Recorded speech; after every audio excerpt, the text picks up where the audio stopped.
Sumarni atas waktunya yang berkenan untuk membimbing kami dalam kuliah psikoterapi pada pagi hari ini.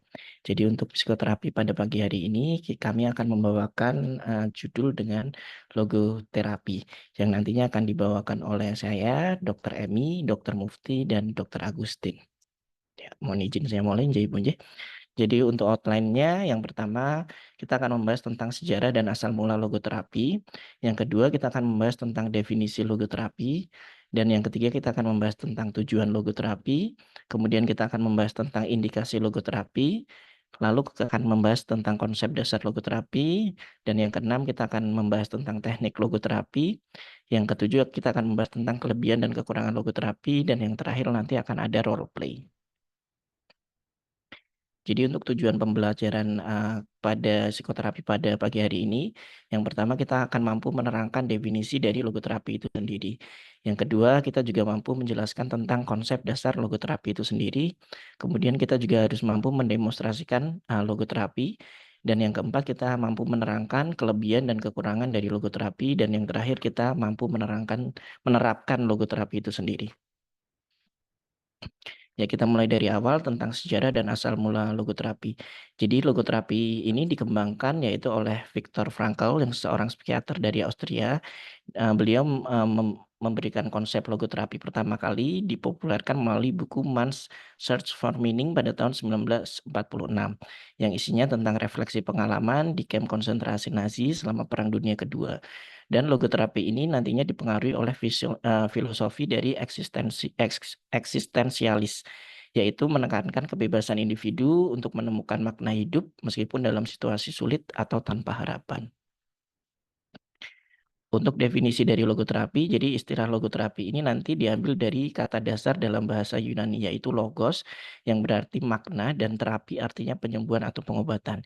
Jadi secara umum logoterapi ini dapat digambarkan sebagai corak psikologi atau psikiatri yang mengakui adanya dimensi spiritual pada manusia di samping dimensi ragawi dan kejiwaan.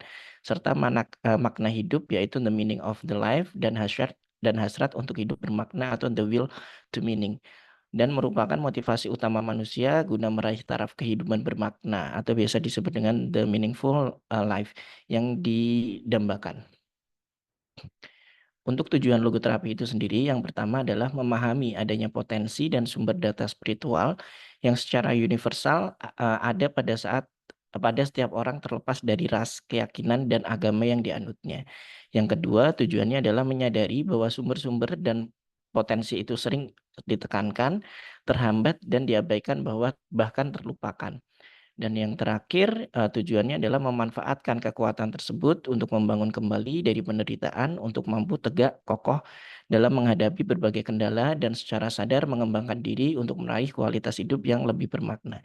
Jadi logoterapi ini nanti percaya bahwa perjuangan untuk menemukan makna dalam hidup seseorang itu merupakan motivator utama orang tersebut. Ya, untuk selanjutnya akan dilanjutkan oleh Dr. Emi. Bisa melanjutkan gitu. Ya, untuk indikasi logoterapi sendiri yaitu diindikasikan untuk berbagai kondisi gangguan kejiwaan, terutama yang berkaitan dengan krisis makna, kekosongan eksistensial, dan juga gangguan psikologis yang melibatkan kehilangan arah hidup, seperti gangguan depresi, percobaan bunuh diri, gangguan makan, dan juga PTSD. Ada juga untuk kegunaan PTSD sendiri itu kegunaan dari logoterapi sendiri itu tidak hanya di dalam konteks yang keempat dari gangguan ini saja, tapi juga digunakan untuk psikoterapi yang lain seperti untuk olahraga dan juga untuk gangguan neurosis yang lain.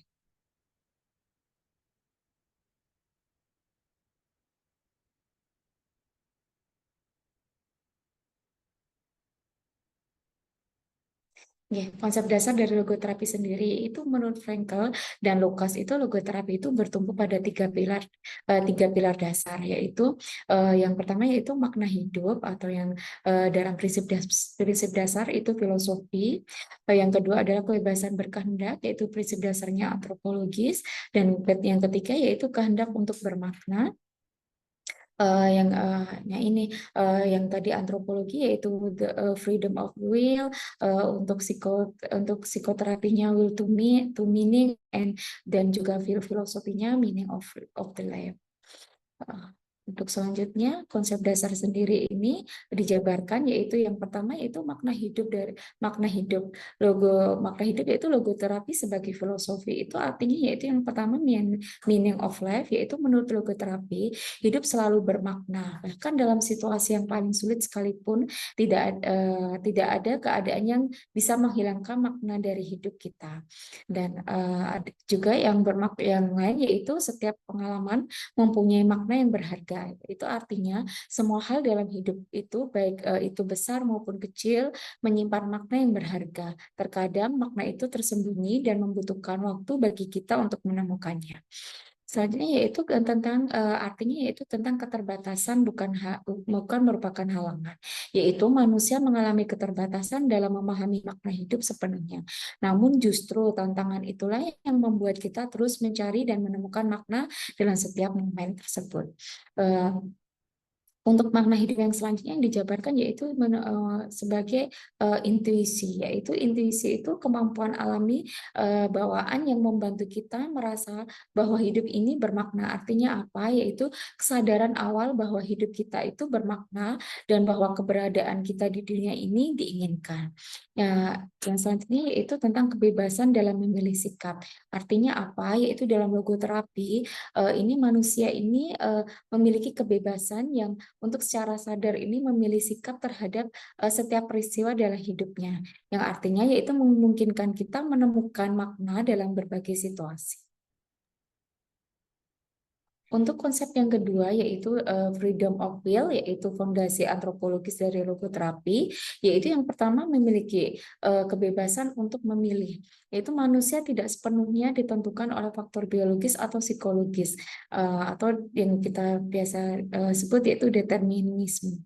Manusia memiliki kebebasan untuk menentukan pilihan dan cara untuk kita merespon di dunia ini.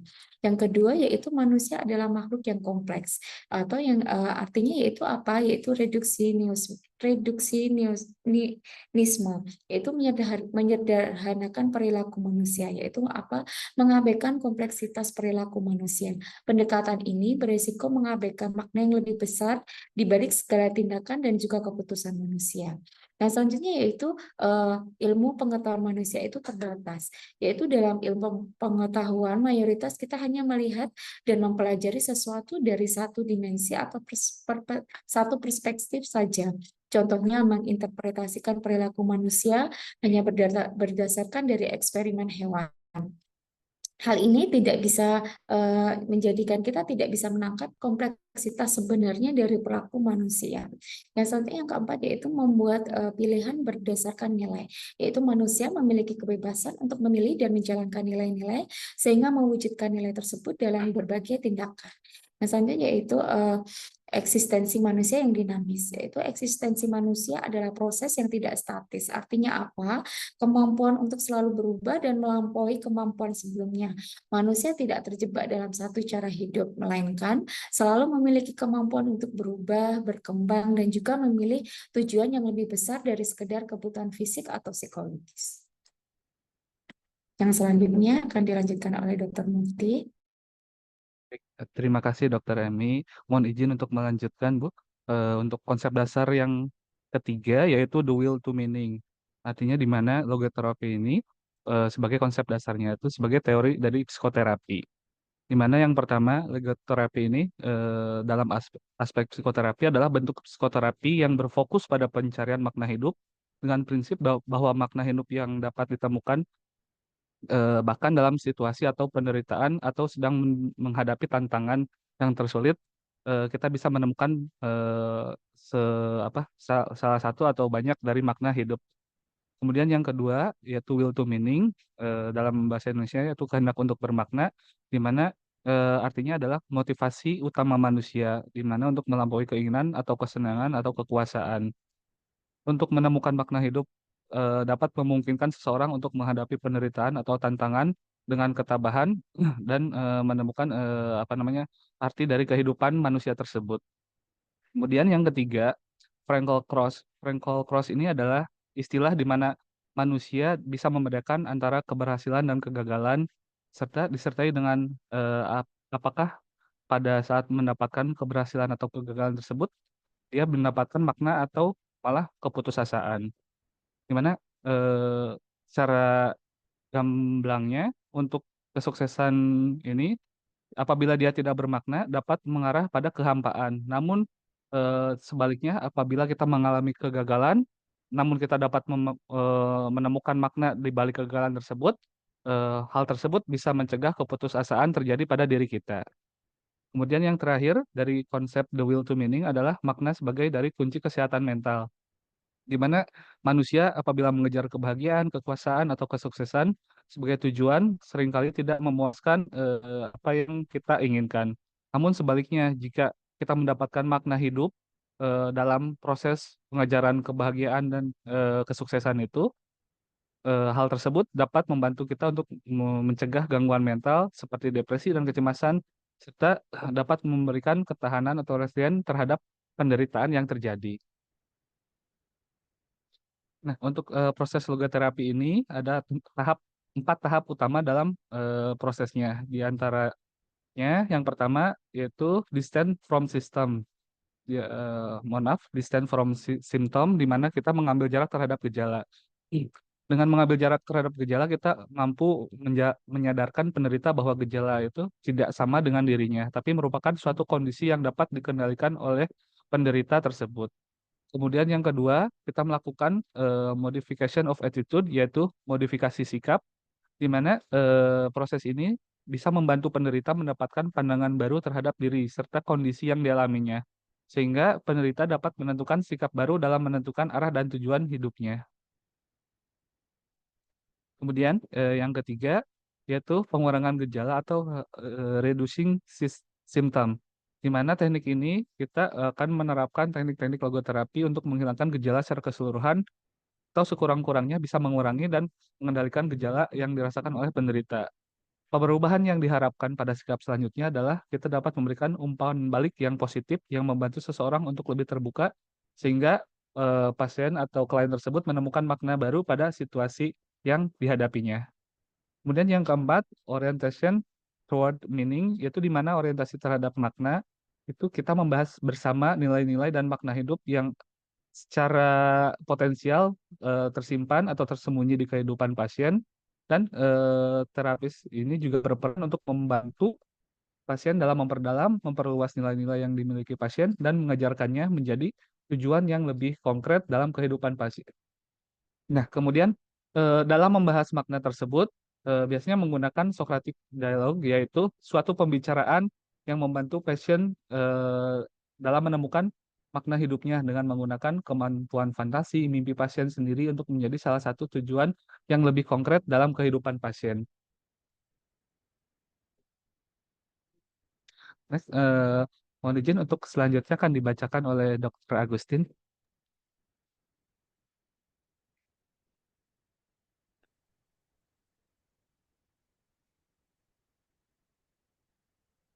Untuk kelebihan logoterapi itu ada 5. Yang pertama adalah berfokus pada makna hidup, yaitu logoterapi membantu individu untuk menemukan dan mengeksplorasi makna hidup mereka yang dapat menjadi sumber motivasi dan ketahanan mental, terutama dalam menghadapi penderitaan atau tantangan hidup. Kemudian selain itu juga meningkatkan ketahanan diri, jadi logoterapi membantu klien mengembangkan sikap yang lebih positif dan resilient terhadap situasi yang sulit, karena mereka diajak untuk melihat sisi bermakna dari penderitaan. Yang ketiga adalah kelebihannya adalah pendekatan yang humanistik, yaitu mengakui potensi manusia untuk memilih dan menentukan sikap terhadap situasi yang dihadapinya, sehingga mempromosikan konsep kebebasan batin dan tanggung jawab. Kemudian juga efektif untuk berbagai masalah psikologis seperti pada gangguan kecemasan, depresi, krisis eksistensial, atau masalah spiritual yang berhubungan dengan makna hidup. Dan dapat digunakan bersama terapi lain sebagai tambahan dari terapi kognitif atau psikoterapi tradisional lainnya yang membuat intervensi dengan memberi klien perspektif yang lebih luas tentang hidupnya. Kemudian untuk kekurangan logoterapi sendiri yaitu abstrak dan sulit diterapkan karena konsep makna hidup dapat dianggap terlalu abstrak dan filosofis, terutama bagi klien yang lebih membutuhkan solusi praktis atau yang mengalami gangguan mental berat. Kemudian juga kurang fokus pada gejala, karena logoterapi lebih berfokus pada makna dan tujuan hidup ketimbang mengatasi gejala spesifik seperti kecemasan atau depresi. Hal ini dapat menyebabkan kurangnya efektif pada kasus tertentu yang memerlukan pendekatan gejala yang lebih langsung. Dan kemudian juga membutuhkan tingkat kesadaran diri yang tinggi karena klien memiliki kesadaran tinggi dan kemampuan refleksi yang memadai yang bisa menjadi kendala bagi mereka yang sulit untuk mengakses pemikiran atau perasaan terdalamnya. Dan ini juga tidak cocok untuk semua orang karena mungkin klien bagi klien yang lebih nyaman dengan metode terapi berbasis perilaku atau mereka yang lebih cenderung mencari bantuan dari terapis yang berbasis farmakologi dan kurangnya dukungan empiris meskipun logoterapi memiliki landasan teoritis yang kuat, beberapa kritikus menyebut bahwa pendekatan ini kurang didukung oleh penelitian dalam konteks psikologi modern. Sehingga logoterapi mungkin tidak terlalu tepat untuk semua jenis gangguan psikologis atau kepribadian. Kemudian untuk role play-nya nanti tentang skenario-nya menghadapi depresi karena kehilangan orang tua yang akan dibawakan oleh saya dan Mas Mufti. Selamat datang, terima kasih sudah berbagi di sini. Saya tahu ini pasti tidak mudah. Bagaimana perasaan Anda hari ini? Oke. Selamat siang, saya merasa sangat kosong dan hampa. Semuanya terjadi sejak kehilangan orang tua saya. Saya tidak tahu harus melakukan apa. Saya merasa sepertinya hidup tidak ada artinya lagi. Saya turut berduka atas kehilangan Anda. Kehilangan orang tua adalah salah satu pengalaman yang paling berat yang dialami oleh seseorang. Perasaan Anda benar-benar valid, namun mari kita coba sedikit demi sedikit menemukan kembali makna dari pengalaman ini. Bagaimana hubungan Anda dengan mereka semasa hidup? Bagi saya, mereka adalah segalanya. Mereka selalu mendukung saya dan selalu mendengarkan keluh kesah saya. Kehilangan mereka rasanya seperti kehilangan fondasi hidup. Saat ini saya merasa tidak punya siapa-siapa lagi yang dapat memahami saya. Itu wajar, terutama ketika seseorang yang memiliki peran besar dalam hidup Anda tiba-tiba tiada. Kehilangan ini sangat dalam karena orang tua tidak hanya memberi kasih sayang, tapi juga makna dan arah. Apakah ada momen khusus yang terlintas di benak Anda saat mengingat mereka? Ya, saya ingat saat kami sering berbicara di sore hari di teras rumah. Mereka selalu menasehati saya untuk terus maju dan menjadi pribadi yang lebih kuat. Namun sekarang saya merasa seolah nasihat itu tidak berarti apa-apa lagi untuk diri saya. Terima kasih sudah berbagi. Satu hal yang mungkin bisa kita renungkan bersama adalah apa makna dari nasihat dan kenangan tersebut. Hubungan yang kita miliki menyimpan nilai yang tidak akan hilang. Bahkan ketika orang yang kita cintai tidak ada lagi bersama kita secara fisik, menurut Anda, apa yang ingin disampaikan orang tua Anda dari nasihat tersebut? Mungkin mereka ingin saya menjalani hidup dengan lebih teguh dan tidak mudah menyerah. Mereka ingin saya menjadi pribadi yang lebih mandiri dan bisa menghadapi kesulitan dengan teguh dan tegas. Ya, tepat. Jadi meskipun mereka tidak ada lagi di sini, nilai dan pesan yang mereka tanamkan tetap hidup dalam diri Anda. Bagaimana perasaan Anda ketika mengingat hal tersebut? Sedikit ada kelegaan. Rasanya seolah mereka masih ingin saya untuk melanjutkan hidup dengan lebih baik. Tapi bagaimana saya bisa menemukan makna tanpa mereka? Pertanyaan yang bagus. Logoterapi tidak memaksa Anda untuk meniadakan rasa sakit atau berusaha melupakan kehilangan.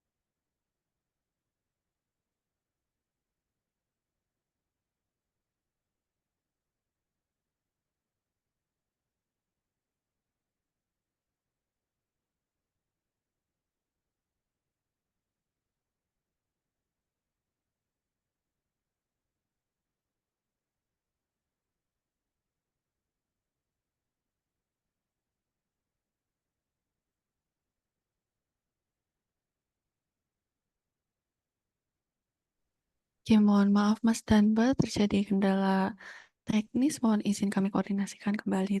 Terima kasih.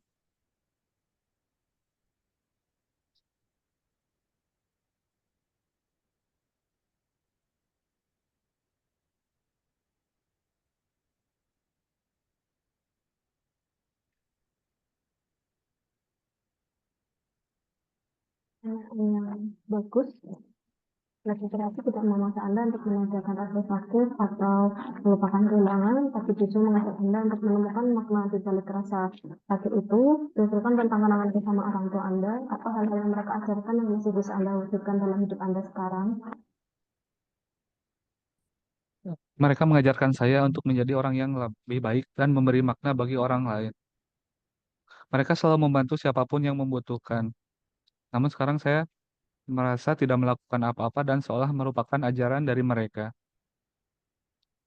Ini adalah langkah penting untuk dipahami ketika mereka memberi contoh bagi Anda dan itulah makna yang bisa terus hidup. Meskipun Anda merasa kehilangan, Anda masih dapat menghidupkan warisan mereka dengan melakukan hal-hal yang baik yang mereka ajarkan kepada Anda. Bagaimana jika Anda mencoba berbagai sedikit dari kebaikan yang dulu mereka tunjukkan?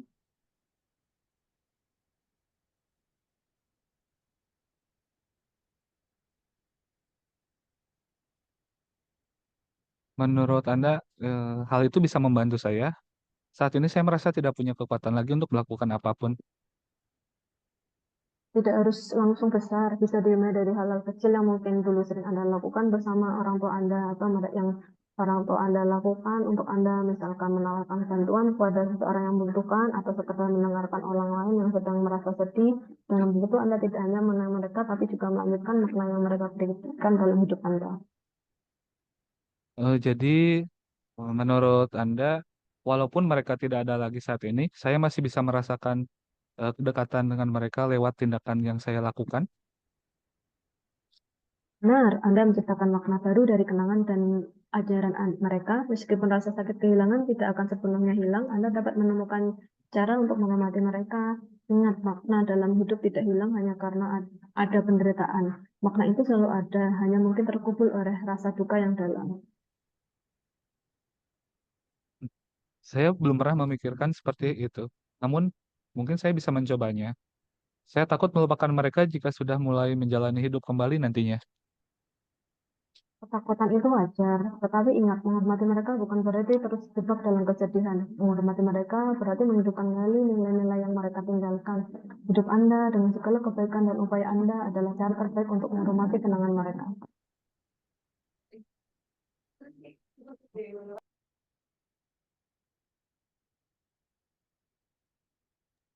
Terima kasih, saya merasa lebih baik. Saya akan mencoba melihat dari sudut pandang ini dan mencari cara untuk memberi makna pada hidup saya lagi. Saya senang mendengar itu. Ingat, berjalan ini tidak harus buru-buru. Langkah demi langkah yang Anda akan temukan makna bisa tumbuh bahkan di tengah duka yang paling mendalam. Saya akan mendampingi Anda dalam proses panjang ini.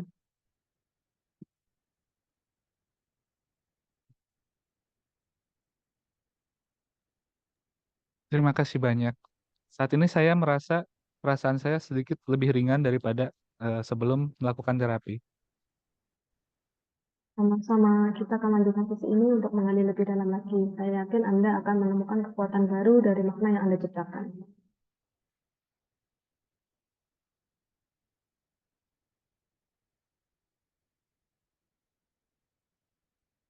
Ini memang ada kelebihannya, tapi ada juga kekurangannya ya.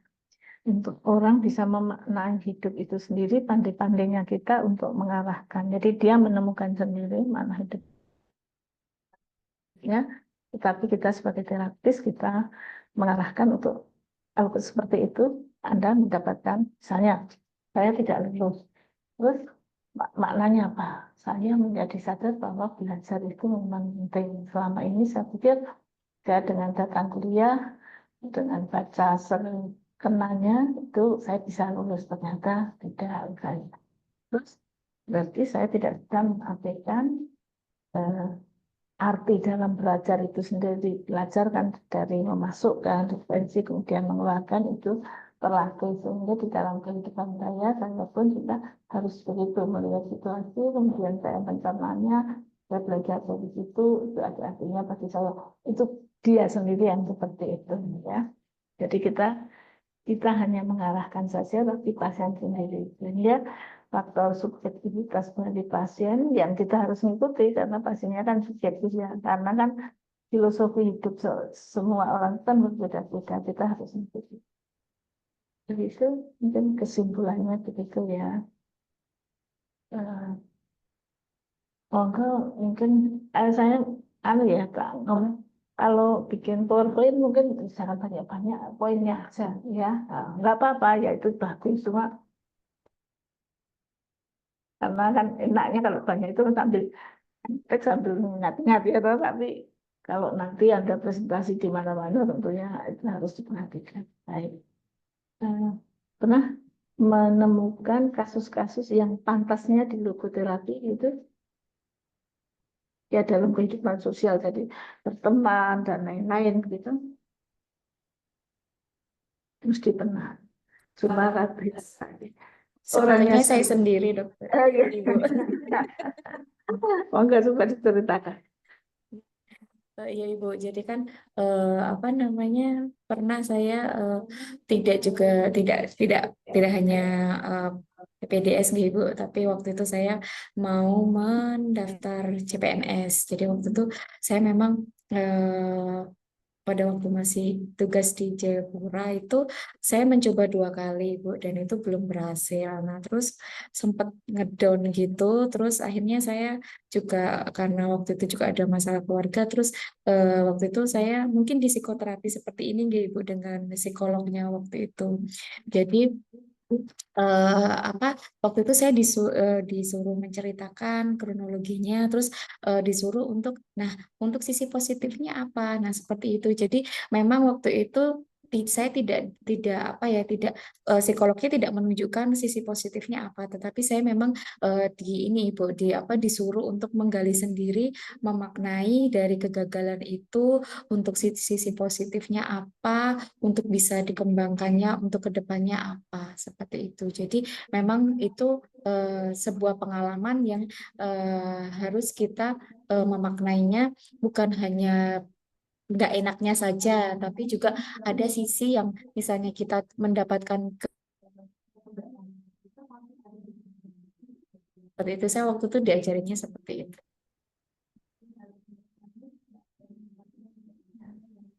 Ibu. Ya, sekarang yang jadi pertanyaan adalah bagaimana mengarahkan seorang pasien untuk bisa memaknai situasinya. Kira-kira bagaimana? Kalau tadi kan dicontoh seperti itu ya, tapi mungkin kita kan ini namanya pasien, ya pasien itu kadang-kadang juga dia saja sudah tidak care lagi dengan kondisinya ya. Jadi artinya apa dari situasi seperti itu yang bisa saya ambil maknanya, itu dia kadang-kadang sudah ini dulu pertamanya kan juga tidak bisa memaknainya. Iya Ibu, jadi memang pada waktu pertemuan pertama itu belum bisa untuk memaknai dari semuanya. Jadi waktu itu memang pada waktu itu pertemuan pertama itu saya diarahkan untuk digali semuanya dulu.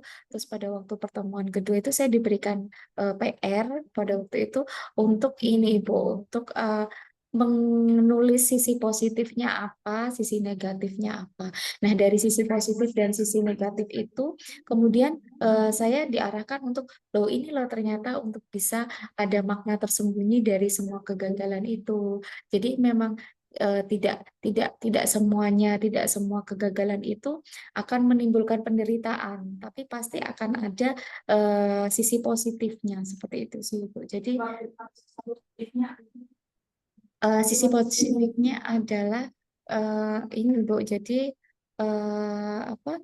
Karena waktu itu penempatannya nih Ibu. Jadi penempatannya itu kan masih di sana. Jadi apa? Sisi positifnya adalah saya lebih bisa untuk ini, karena belum berhasil masuk, jadi saya masih bisa untuk menata kembali rencana, tidak hanya untuk diri saya sendiri, tapi juga untuk keluarga, misalnya anak seperti itu. Jadi dipertimbangkan lebih matang karena waktu itu penempatannya pun kan karena masih di sekitar Papua, tapi Papuanya yang mungkin agak jauh dari suami seperti itu, Ibu. Jadi saya memaknainya oh iya ya, mungkin ada makna tersembunyi kenapa saya tidak lolos. Mungkin karena anak-anak masih membutuhkan saya. Terus apa, istilahnya lokasinya jauh, jadi nanti saya harus kerepotan untuk misalnya bolak-balik seperti itu sih, Bu. Jadi terus juga mungkin saya juga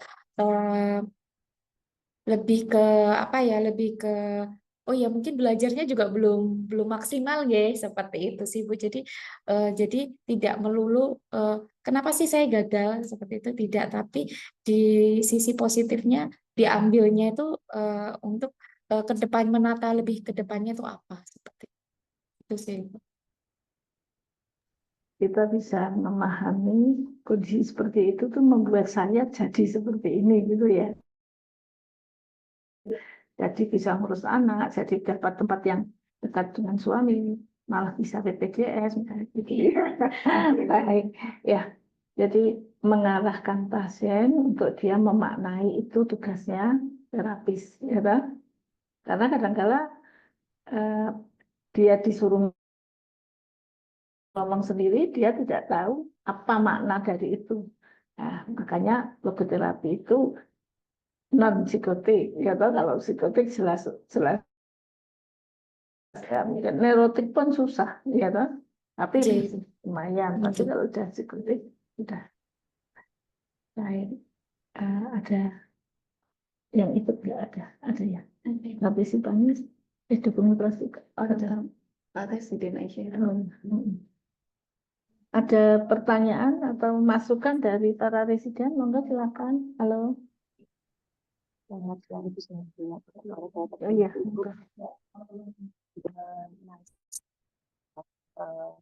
Apresiasi dulu buat teman-teman residen, baik residen 1, itu yang telah presentasikan tentang logoterapi yang cukup sangat aplikatif ya untuk materinya, sehingga nanti kalau kita sebagai kita kalau di Polri mungkin tidak hanya mungkin suportif aja atau studi aja, tapi juga sudah diterapkan juga logoterapinya. Masih agak bingung juga adalah bagaimana sih cara kita mengetahui atau apa sih indikator dari terapi dari logoterapi yang telah kita lakukan ini dia sudah cukup sesuai atau sudah cukup baik seperti itu. Apakah ada indikator-indikator tertentu yang memang sering digunakan bagi terapisnya untuk ternyata logoterapinya sudah baik atau sepertinya belum maksimal seperti itu, sehingga kita bisa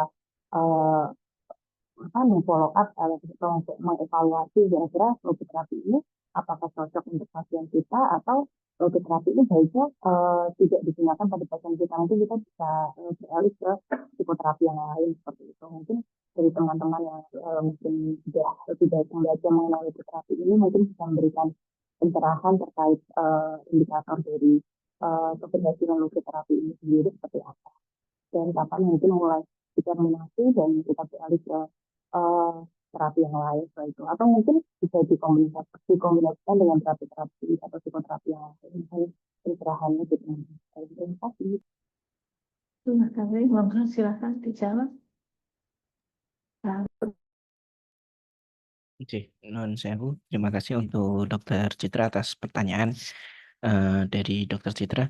Tadi yang ditanyakan tentang indikator keberhasilan Dokter J, atas keberhasilan dengan psikoterapi, logoterapi itu apa aja. Jadi ada memang beberapa poin untuk kita mengetahui apakah logoterapi yang kita lakukan ini itu berhasil atau tidak. Jadi ada beberapa poin, salah satu saya menyebutkan cuma beberapa poin aja ya. Yang pertama mungkin kita bisa melihat dengan peningkatan makna hidup. Jadi di sini kita bisa melihat individu yang melaporkan perasaan bahwa hidup mereka jadi lebih bermakna dan lebih dalam dengan tujuan yang jelas setelah melakukan logoterapi.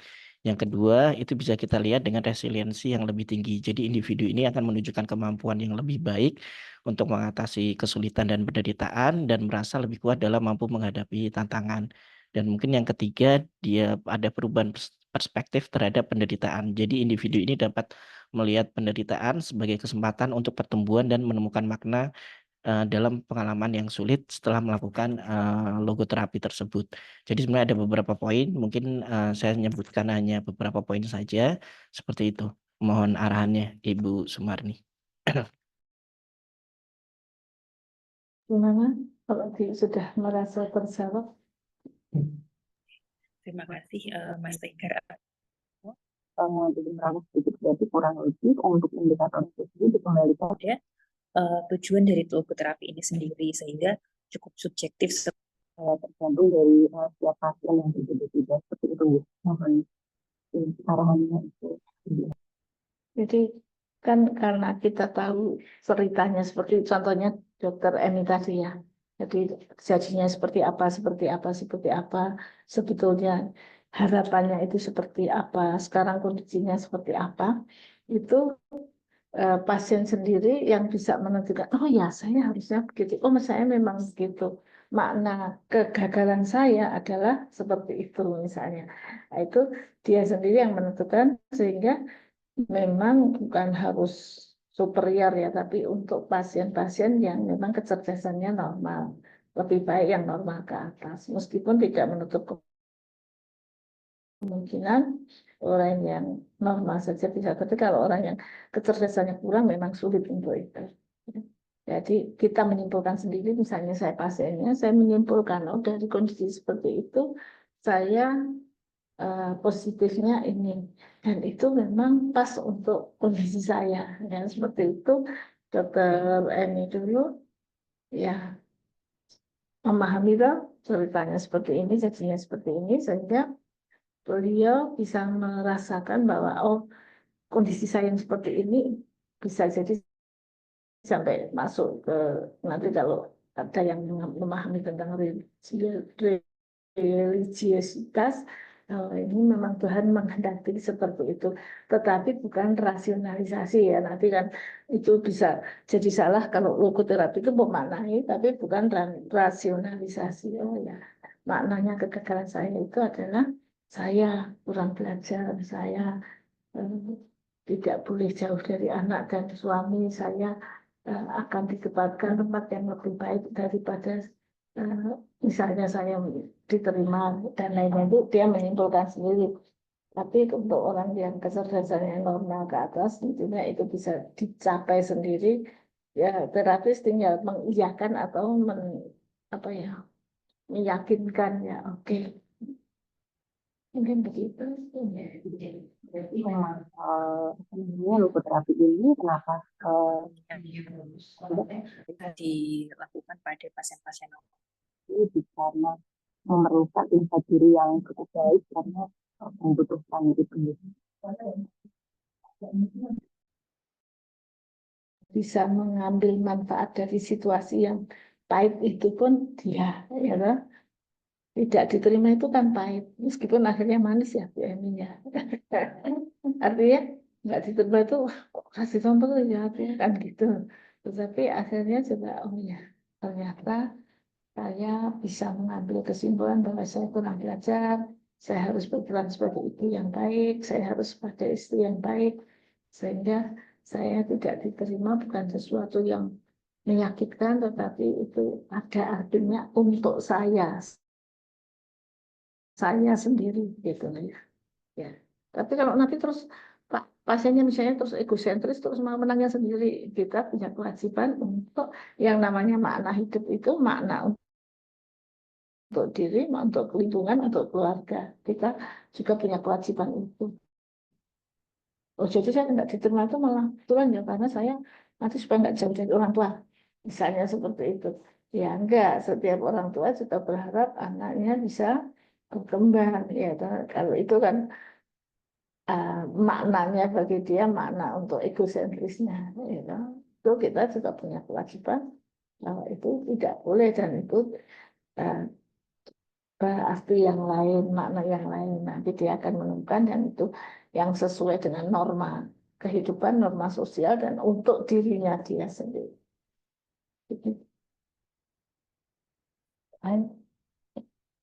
Masih ada lagi?